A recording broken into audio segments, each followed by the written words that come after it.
Di tanah Asia Tenggara yang pernah kami pandang sebelah mata ini, para elit dari Jerman akan menemukan. Apa ini semacam lelucon tentang studi wisata di Indonesia? Negara yang bahkan tidak punya satupun pemenang Nobel di bidang sains. Apa yang bisa mereka tunjukkan pada kami? Para siswa jenius dari Jerman yang digadang-gadang akan masuk ke jajaran Universitas Ivy League harus hancur lebur dalam waktu 30 menit di Bandara Internasional Soekarno-Hatta. Saudara, opini Gino kali ini menyajikan 7 orang jenius dari Jerman atau anak-anak mahasiswa dari Jerman yang datang melakukan studi tour di Indonesia. Awalnya meremehkan Indonesia, tetapi setelah beberapa saat mereka melakukan tour yang pada akhirnya merasa bahwa Indonesia ternyata sudah lebih maju selangkah daripada yang lainnya. Bagaimana keseruan anak-anak Jerman itu? Mari kita saksikan secara seksama. Begitu haru.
Jumpa lagi dengan Opini Gino Television Indonesia. Kali ini Opini Gino menyajikan tentang anak-anak mahasiswa Jerman yang datang melakukan studi tour di Indonesia.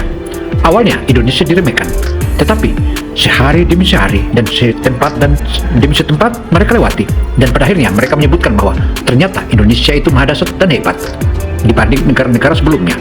Karena menariknya kisah ini, ikutilah media ini hingga akhir agar tak gagal paham.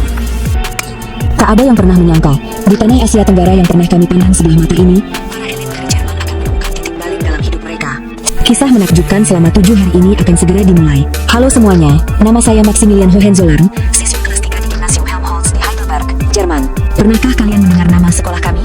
Mungkin tidak, tapi jika saya katakan begini, kalian pasti akan tahu, ini adalah sekolah menengah atas terkemuka di Jerman dengan tingkat penerimaan di Universitas Ivy League mencapai 85%. Saya sudah diterima lebih awal di MIT. Teman-teman saya yang lain diperkirakan akan masuk Harvard, Yale, dan Stanford. Namun, pada bulan Maret 2024, kami menerima kabar buruk. Kepada seluruh siswa, dengan menyesal kami sampaikan bahwa jadwal perjalanan ke Silicon Valley dibatalkan. Ucapan kepala sekolah membuat seluruh aula gempar. Karena masalah anggaran, kita akan mengubah tujuan studi wisata kita ke Indonesia. Indonesia? Tanya Katarina dengan raut wajah tak percaya. Katarina berencana mendaftar ke Fakultas Kedokteran Harvard dan sudah pernah mempublikasikan hasil penelitiannya di jurnal Nature. Indonesia. Kita akan berada di Jakarta selama 1 minggu. Tunggu dulu, Lukas mengangkat tangan. Dari Silicon Valley jadi Indonesia? Kalau tidak melihat Google dan Apple, kita mau melihat apa di sana? Saya juga bertanya-tanya hal yang sama. Saudara, awalnya anak-anak mahasiswa itu melihat bahwa Indonesia itu seperti apa. Bahkan mereka mengatakan bahwa sedih sekali. Kenapa harus mereka lakukan studi tour di Indonesia? Ada apa gerangan di sana dan apa kelebihannya? Bukankah itu daerah atau negara berkembang? Tentu saja ini merupakan salah satu blunder bagi sekolah kami. Tetapi apa yang akan terjadi? Selain pariwisata, apa lagi yang dimiliki Indonesia? Sate dan rendang, kata Elena sambil tertawa mengejek. Masa kita disuruh merasakan cuaca panas dan lembab di sana? Kepala sekolah menghela napas. Semuanya, Indonesia juga negara yang punya banyak hal untuk dipelajari. Belajar apa? Tanya saya. Kami akan masuk universitas kelas dunia. Apa yang bisa kami pelajari di Indonesia? Malam itu, asrama kami ricuh. Gila, kata Katarina kesal. Aku sedang sibuk mempersiapkan wawancara masuk Fakultas Kedokteran Stanford, tapi harus membuang waktu seminggu di Indonesia. Tidak terlalu buruk untuk negara berkembang, tapi masih jauh jika dibandingkan dengan Jerman atau Amerika. Lihat ini, Elena menunjukkan ponselnya. Siswa Indonesia belajar sangat giat, tapi kebanyakan fokus pada hafalan. Kreativitasnya nol. Pantas saja, Katarina tertawa sinis. Belajar sekeras itu pun tidak ada satupun hadiah Nobel. Saya setuju. Benar. Harus belajar efisien seperti kita. Apa gunanya hanya belajar keras?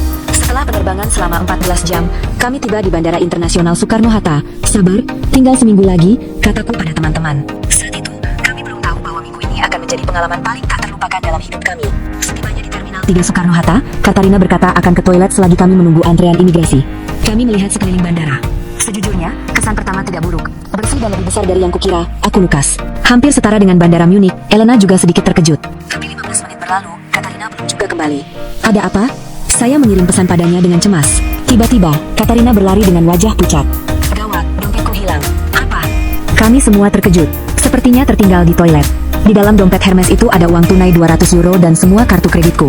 Dompet Katarina adalah hadiah ulang tahun senilai 1,000 euro. Ayo cepat kita cari. Saat kami hendak berlari ke toilet, seorang ibu-ibu berseragam petugas kebersihan berlari terengah-engah ke arah kami. Maaf, Dek, apa ini punya kalian? Di tangan Ibu Ice, ada dompet Hermes milik Katarina. Ya Tuhan, dompetku. Katarina sangat senang hingga hampir menangis. Dia membuka dompetnya dengan tangan gemetar, lalu matanya terbelalak. Semuanya utuh. Uang tunai, kartu kredit, tidak ada yang hilang satupun. Ibu petugas kebersihan itu tersenyum dan berkata, syukurlah. Lain kali hati-hati ya, Dek. Lalu ia hendak pergi begitu saja tanpa meminta imbalan apapun. Tunggu, Bu. Katarina mencoba mengambil uang 100 euro dari dompetnya, tapi ibu itu dengan cepat menolaknya sambil melambaikan tangan. Tidak usah, tidak apa-apa. Kami semua tertegun. Bagaimana mungkin? Kalau ini di Berlin, pasti sudah lenyap, kata Lukas tak percaya. Elena juga sama terkejutnya. Saya sendiri tak bisa berkata apa-apa. Di Jerman, hal seperti ini tak terbayangkan. Dompet seharga 1.000 euro dengan uang tunai di dalamnya kembali utuh. Saat mengurus imigrasi, kami masih membicarakan kejadian itu. Apa semua orang Indonesia seperti ini? Katarina masih tak percaya. Yang lebih menakjubkan adalah proses imigrasi. Sistem autogate-nya sangat cepat dan efisien. Wow, lebih cepat dari Jerman, puji Lukas. Setelah mengambil bagasi, pemandu kami, seorang pria Indonesia, sudah menunggu. Selamat pagi, para siswa dari Gymnasium Helmholtz. Selamat datang di Indonesia.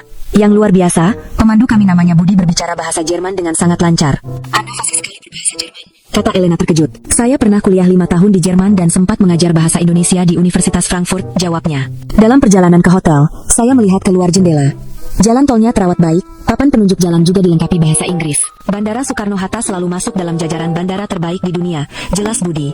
Dan tingkat kejujuran di kota-kota besar Indonesia cukup tinggi. Kejadian seperti menemukan barang dan dikembalikan seperti tadi itu hal yang sangat biasa di sini. Benarkah? Tanya Katarina. Bagaimana dengan tingkat kejahatannya? Tingkat kriminalitas mungkin sekitar 2,6 per 100.000 penduduk, bisa jadi lebih tinggi dari Jerman, tapi keamanan sehari-hari bagi turis sangat tinggi. Kami saling berpandangan. Lebih tinggi dari Jerman tapi aman, dan perempuan bisa bepergian sendirian di malam hari. Di kawasan bisnis dan wisata, transportasi publik beroperasi sampai tengah malam. Saudara, tingkat kenyamanan para wisatawan ataupun para mancanegara ataupun para adventure atau yang melakukan tour itu sangatlah nyaman di Indonesia karena kenyamanannya itulah hingga membuat semua orang tanpa takut meskipun tengah malam ataupun jam berapa saja mereka beraktivitas. Karena itu saudara, ayo kita ikuti terus. Sampai tengah malam dan minimarket 24 jam ada di mana-mana. Benarkah? Perempuan jalan sendirian malam-malam? Tanya Elena ragu. Tentu. Putri saya selesai les jam 10 malam dan pulang sendirian naik MRT. Saya tidak khawatir sama sekali. Saat itu, Lukas berbisik padaku, "Hei, tempat ini sepertinya tidak seperti yang kita bayangkan." Saya merasakan hal yang sama. Meskipun kami telah meremehkan Indonesia, tampaknya semua tidak seperti yang kami duga. Setibanya di hotel, setelah meletakkan barang, kami masih membahas kejadian di bandara. Mungkin itu hanya keberuntungan, kataku. Tapi Katarina menggeleng. Bukan. Lihat tatapan mata ibu tadi. Dia benar-benar merasa itu adalah hal yang seharusnya dilakukan. Malam itu aku tidak bisa tidur. Indonesia, negara seperti inikah? Standar normalku sepertinya mulai retak. Malam pertama kami tidak bisa tidur karena jet lag. Sudah jam 1 pagi dan kami masih terjaga. Aku lapar, keluh Lukas. Aku juga. Ada tempat makan tidak ya? Elena mulai mencari di ponselnya. Di sini banyak sekali minimarket yang buka 24 jam. Jam 1 pagi? Aku tak percaya. Kami coba memeriksanya. Benar saja, di sekitar kawasan SCBD saat ini ada puluhan minimarket yang masih buka. Kami mulai penasaran. Di Jerman, hampir tidak ada toko yang buka di malam hari. Kita lihat, yuk, usulku. Aman tidak? Bahaya tidak? Elena khawatir. Kami mengirim pesan pada Budi dan langsung mendapat balasan. Sangat aman. Tenang saja. Kami keluar hotel dengan perasaan ragu. Begitu tiba di kawasan SCBD, kami ternganga. Jalanan masih terang benderang, orang-orang berlalu lalang dengan santai. Ini serius? Seru Lukas. Yang lebih menakjubkan, banyak sekali perempuan yang berjalan sendirian. Memakai earphone, melihat ponsel, tanpa ada raut wajah khawatir sedikit pun. Perempuan itu jalan sendirian, kata Katarina tak percaya. Kalau di Berlin, ini tak terbayangkan, Elena menggelengkan kepala. Kami masuk ke sebuah minimarket yang ternyata sangat besar. Pukul 2 dini hari, kursi-kursi di dalamnya hampir penuh, dan kebanyakan dari mereka sedang membaca buku. Sungguh, meja mereka penuh dengan buku dan catatan, mulai dari anak SMA, mahasiswa, hingga karyawan kantor. Membaca buku jam 2 pagi? Lukas membelalakan mata. Kami berhasil menemukan tempat duduk kosong dan bertanya pada kasir saat memesan kopi. Di sini selalu seramai ini, ya? Kalau musim ujian lebih ramai lagi, Mas. Kami buka 24 jam. Katarina melihat sekeliling. Rasanya aman sekali, banyak perempuan juga. Saat itu, seorang mahasiswi Indonesia di meja sebelah menyapa kami. Kalian orang asing ya? Dari mana? Jerman, jawab Lena. Oh, Jerman. Aku juga ingin sekali ke Jerman. Tapi ku dengar di sana kalau malam berbahaya ya? Kami saling berpandangan. Orang Indonesia menganggap Jerman berbahaya. Yah, memang harus hati-hati di malam hari, akuku. Indonesia aman sekali. Aku setiap hari belajar di sini jam segini. Pulang jalan kaki 30 menit juga tidak takut. Sendirian? Tanya Katarina kaget. Tentu saja. Semua orang di sini begitu. Setelah ia kembali membaca, kami minum kopi dengan perasaan takjub. Negara ini tidak biasa, kata Lukas serius. Dalam perjalanan pulang ke hotel, kami melihat banyak hal lain. Di seberang, ada minimarket lain. Orang-orang sedang makan mie instan. Ada gerobak penjual sate. MRT masih beroperasi hingga tengah malam. Kota 24 jam itu nyata, puji Elena. Tiba-tiba Katarina berhenti. Lihat itu. Di seberang ada 2 polisi sedang patroli. Patroli malam hari, kataku. Tapi Katarina menunjuk seorang wanita muda yang berjalan melewati polisi itu dengan santai. Di Jerman, meskipun melihat polisi di malam hari, kami tetap merasa tidak nyaman. Tapi di sini, polisi sepertinya benar-benar dianggap sebagai pelindung masyarakat. Kembali ke hotel, kami berkumpul di lobi. Hari ini penuh dengan hal-hal mengejutkan, kataku. Mulai dari dompet yang ditemukan di bandara, Katarina mengangguk. Perempuan jalan sendirian di malam hari, itu luar biasa, tambah Elena. Kita pikir kita datang dari negara maju. Tapi beberapa hal di sini tampaknya lebih maju, kata Lukas serius. Aku harus mengakuinya. Malam itu, baru lewat jam 3 pagi aku bisa tidur. Aku berpikir, Indonesia bukan hanya negara dengan gajah dan candi.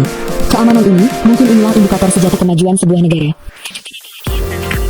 Pagi di hari kedua, kami memutuskan mengunjungi Universitas Indonesia, UI. Pasti tidak bisa dibandingkan dengan Harvard atau MIT, kata Lukas percaya diri. Tentu saja. Lihat peringkat universitas dunia. Universitas tujuan kita semua ada di 10 besar, Elena setuju. Tapi begitu kami menginjakan kaki di gerbang UI, rasanya berbeda dari yang kami bayangkan. Kampusnya indah, rindang dengan pepohonan besar. Bangunan tua dan modern berpadu dengan serasi. Wow, lebih indah dari yang kukira. Aku Katarina, pemandu kami, Budi, membawa kami ke Fakultas Teknik, ke Laboratorium Riset Kecerdasan Buatan. Halo, saya Arya, mahasiswa tingkat 3 jurusan Teknik Komputer. Mahasiswa yang menyambut kami berbahasa Inggris dengan sempurna, aksennya seperti penutur asli. Saya akan ajak keliling lab. Kalau ada pertanyaan, silakan saja. Masuk ke dalam lab, kami kembali terkejut. Peralatannya lengkap dan modern. Beberapa proyek berjalan bersamaan. Ini apa? Tanya Lukas menunjuk sebuah server besar.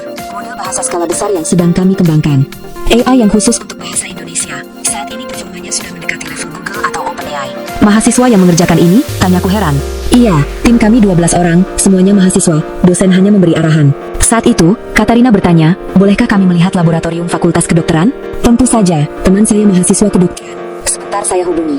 30 menit kemudian, kami berada di laboratorium Fakultas Kedokteran. Yang memandu kami adalah Citra, mahasiswi kedokteran tingkat 2. Ini adalah laboratorium penelitian sel punca. Kalian pernah lihat artikel yang kami publikasikan di jurnal Nature tahun lalu? Mata Katarina terbelalak. Itu hasil penelitian UI? Aku pernah mengutip artikel itu. Anda sedang meneliti apa? Keduanya mulai berbicara secara akademis. Raut wajah Katarina semakin serius. Tingkat pengetahuan mahasiswa Indonesia tidak kalah sama sekali. Mau makan siang bersama? Kita bisa lanjut diskusi di kantin mahasiswa, tawar Citra. Dalam perjalanan ke kantin, kami mengunjungi perpustakaan pusat UI. Buka 24 jam. Kami melihat mahasiswa duduk berdiskusi di mana-mana. Di kantin, beberapa mahasiswa Indonesia bergabung dengan kami. Ada mahasiswa dari Fakultas Ekonomi dan Bisnis, Fakultas Ilmu Sosial dan Ilmu Politik, dan lainnya. Dengar-dengar kalian dari Jerman. Mau coba berdebat? Usul seorang mahasiswa fisik bernama Adi. Tentu. Topiknya apa? Jawab Elena percaya diri. Masa depan Uni Eropa dan kemungkinan kerjasama regional di ASEAN. Begitu debat dimulai, kami mulai panik. Logika dan pengetahuan mahasiswa Indonesia luar biasa. Uni Eropa dimulai dari integrasi ekonomi, tapi di ASEAN keragaman budayanya lebih besar, jadi pendekatannya harus berbeda, jelas Adi dengan bahasa Inggris yang fasih. Tapi integrasi Eropa yang berpusat pada Jerman pada akhirnya juga tidak menyelesaikan masalah ketimpangan antara Barat dan Timur, kan? Seorang mahasiswa FEB bernama Sari menunjuk poin dengan tajam. Elena mencoba membantah, tapi logika lawan sangat kuat, didukung data dan contoh konkret. 1 jam kemudian, debat berakhir. Kami kalah telak. Seru sekali. Mahasiswa Jerman memang hebat, kata Adi sambil tersenyum. Tapi itu justru membuat kami merasa makin malu. Dalam perjalanan kembali, seorang mahasiswa MIPA bernama Bagus bertanya padaku, kudengar Anda akan lanjut ke MIT. Saya juga berencana mendaftar S3 di sana tahun depan. Boleh minta sarannya? Oh, tentu. Tapi kenapa tidak ambil S3 di Indonesia? Tanyaku. Saya mau S2 di sini dulu, baru ke sana. Dosen di sini juga hebat-hebat, terutama di bidang fisika kuantum. Indonesia punya beberapa bidang yang lebih maju dari negara lain. Lagi-lagi sayutan. Komputasi kuantum, Indonesia lebih maju. Sebelum kami meninggalkan universitas, Citra memberikan kartu namanya pada Katarina. Kalau ada kesempatan riset bersama, hubungi saya ya. Kalau nanti kuliah di Harvard, mungkin kita bisa kolaborasi. Katarina menerima kartu nama itu dengan raut wajah yang rumit. Begitu naik bus, suasana di dalam hening, semua tenggelam dalam keterkejutan. Kita kalah, kata Elena lemas. Bahasa Inggris mereka sepertinya lebih baik dari kita, aku Lukas. Tingkat penelitiannya juga tidak kalah, tambah Katarina. Laboratif dari kita, analisis Katarina. Dan bahasa Inggris mereka sempurna. Kita bangga bisa kuliah di universitas berbahasa Inggris, tapi bagi mereka itu hal yang mendasar, desah Lukas. Ucapan Arya hari ini masih terngiang di kepalaku. Persaingan di Indonesia memang ketat, tapi itu membuat kami tumbuh bersama. Kalian juga semangat, ya.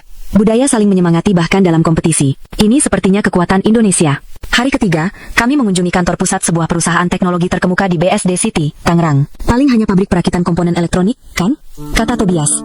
Ayahnya adalah eksekutif senior di Siemens, jadi dia sedikit bangga pada industri Jerman. Pikiran kami berubah total. Ini perusahaan atau kota? Seru Lukas. Seperti kota kecil. Ada puluhan gedung riset, fasilitas untuk karyawan juga lengkap. Yang memandu kami adalah Dr. Hartono, kepala peneliti di sana, seorang lulusan MIT. Halo, saya juga pernah belajar di luar negeri seperti kalian, tapi saya kembali ke Indonesia. Hari ini saya akan tunjukkan alasannya. Pertama, kami mengunjungi lembaga riset semikonduktor. Saat ini kami adalah pemimpin dalam produksi chip untuk kendaraan listrik dan sedang mengembangkan chip biovisual yang bisa ditanam di tubuh manusia. Chip biovisual? Apa itu mungkin? Tanyaku heran. Sudah dalam tahap uji coba produksi. Target kami komersialisasi dalam 2 tahun ke depan. Tobias bertanya, kalian juga membuat semikonduktor untuk mobil? Tentu. Mercedes-Benz, BMW, Audi, semua adalah pelanggan kami. Terutama chip untuk sistem kemudi otonom, kami adalah produsen utamanya. Wajah Tobias pucat.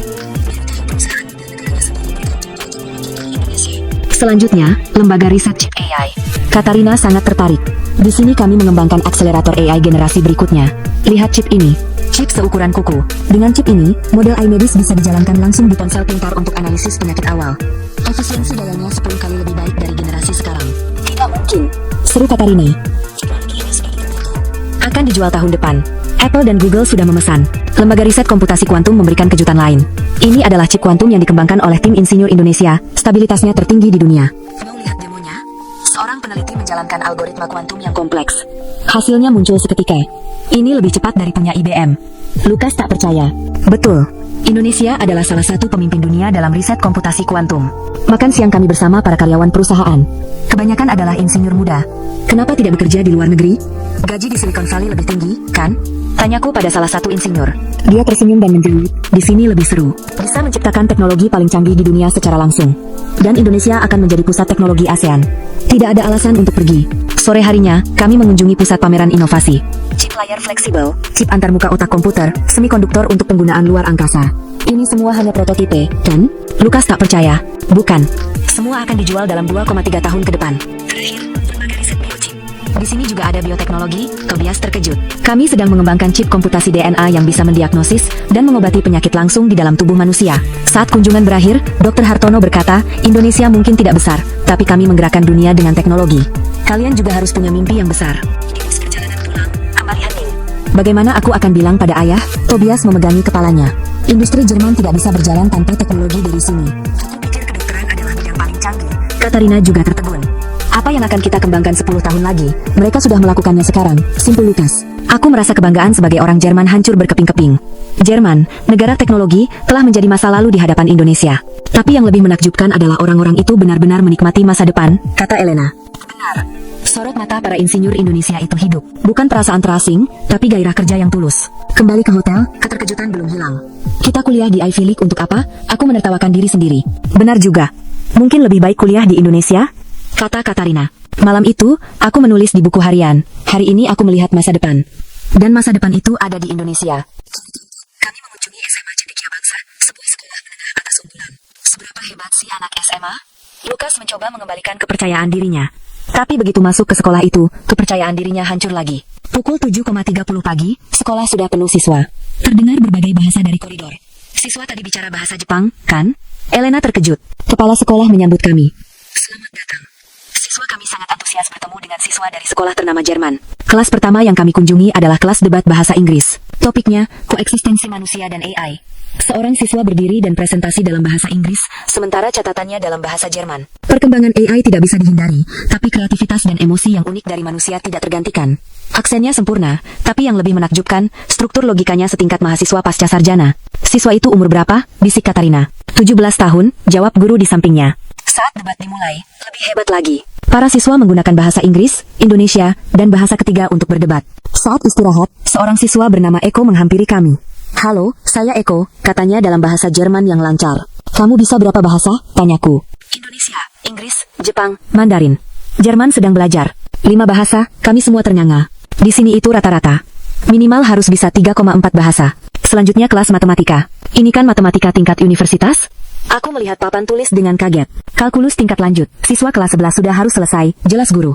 Seorang siswa maju mengerjakan soal di papan tulis. Meskipun aku sudah diterima di MIT dan jago matematika, kecepatan siswa itu menyelesaikan soal sangat menakjubkan. Saat makan siang di kantin, lebih mengejutkan lagi. Para siswa makan sambil menghafal kosakata, memakai earphone mendengarkan materi. Jam istirahat pun masih belajar, tanya Elena. Waktu itu berharga, seorang siswa tersenyum. Sehari hafal 1 kata baru, setahun sudah 365 kata. Sorenya kami melihat kegiatan ekstrakurikuler. Klub Sains melakukan eksperimen tingkat universitas. Klub model PBB melakukan simulasi sidang PBB sungguhan. Tahun lalu, lulusan sekolah kami ada 4 orang ke Harvard, 3 ke Yale, 5 ke Stanford, kata siswa yang memandu kami dengan bangga. Siswa-siswa dengan tujuan yang sama seperti kami, tapi tingkat persiapannya berbeda jauh. Setelah jam sekolah usai, sekolah justru makin ramai. Perpustakaan penuh siswa membaca. Kami belajar sampai jam 10 malam, pulang ke rumah baca buku lagi sampai jam 1 pagi, jelas Eko. Katarina tak percaya. Tidak lelah, justru seru. Belajar hal baru itu menyenangkan. Saat itu, seorang siswi menghampiri. Anda Katarina, kan? Saya pernah baca artikel Anda di jurnal Nature. Bagaimana kamu tahu? Penelitian sel punca Anda hebat sekali. Saya juga mau masuk kedokteran. Boleh saya bertanya sesuatu? Anak SMA membaca dan paham artikel di jurnal Nature. Sebelum kami pulang, Eko berkata, kalian mungkin berpikir siswa Indonesia hanya belajar saja, kan? Tapi kami belajar untuk menciptakan dunia yang lebih baik. Kalian juga semangat, ya. Di bus, kami tak bisa berkata-kata. Di umur mereka, kita melakukan apa? Gumam Lukas. Main game, pesta, Tobias merasa malu. Anak-anak itu dalam 5 tahun ke depan. Elena tak melanjutkan kalimatnya. Akan menjadi sahabat sejati kita. Katarina berkata serius. Kita pikir kita jenius, tapi di sini ada ratusan anak seperti itu. Malam itu, untuk pertama kalinya aku merasa takut. Kami percaya pendidikan Jerman yang terbaik. Tapi dibandingkan dengan gairah belajar di Indonesia, kami tampak kerdil. Bagaimana cara bersaing dengan mereka? Tidak. Pertanyaan yang lebih penting muncul. Untuk apa kami belajar? Hari kelima, kami mengunjungi Monumen Nasional, Monas, dan Museum Nasional. Sekarang giliran jalan-jalan, kata Tobias lelah. Tapi kompleks Monas dan koleksi di Museum Nasional membuat kami kagum akan sejarah dan keagungan budayanya. Tempat ini dibangun ratusan tahun lalu, kata Elena tak percaya. Budi menjelaskan, Indonesia sangat mementingkan pelestarian warisan budaya. Ya Indonesia. Dalam perjalanan pulang, kami merenungkan apa yang kami lihat. Negara yang merawat masa lalunya sambil bergegas menuju masa depan, kata Katarina. Inilah identitas sejati Indonesia, aku setuju. Hari ke-6, kami mengunjungi sebuah inkubator startup di kawasan Kuningan, Jakarta. Kebanyakan startup kan gagal, kata Tobias ragu. Budaya Jerman sangat menekankan stabilitas. Tapi begitu masuk ke dalam gedung, suasananya berbeda. Penuh energi. Halo, saya Meisha, manajer akselerator di sini. Seorang manajer wanita berusia 28 tahun. Hari ini saya akan ajak kalian melihat 2 perusahaan unicorn. Unicorn? Katarina kaget. Indonesia punya unicorn? Sekarang ada sekitar 10 dan terus bertambah. Yang pertama adalah platform kesehatan berbasis AI. Halo, saya Reza, CEO, umur 27 tahun. Mendirikan perusahaan ini saat tingkat akhir kuliah. Sekarang karyawan kami 250 orang, valuasi perusahaan 1,2 miliar dolar. Dia menunjukkan AI yang bisa mendiagnosis 20 jenis penyakit hanya dari foto röntgen, akurasinya 98%. 70% rumah sakit di Indonesia sudah menggunakannya. Tahun depan kami akan ekspansi ke pasar Eropa. Yang kedua adalah perusahaan teknologi hijau. Saya Sari, CEO, umur 29 tahun. Kami mengembangkan enzim yang bisa mengurai plastik. Semua jenis plastik bisa terurai habis dalam 3 hari. Cari, tanyaku.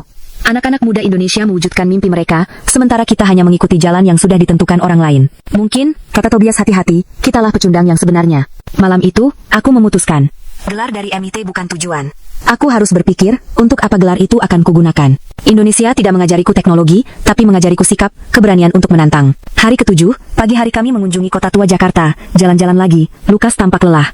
Tapi keindahan arsitektur kolonial yang dipadukan dengan kafe dan galeri modern membuat kami terpana. Bagaimana mungkin? Seru Elena.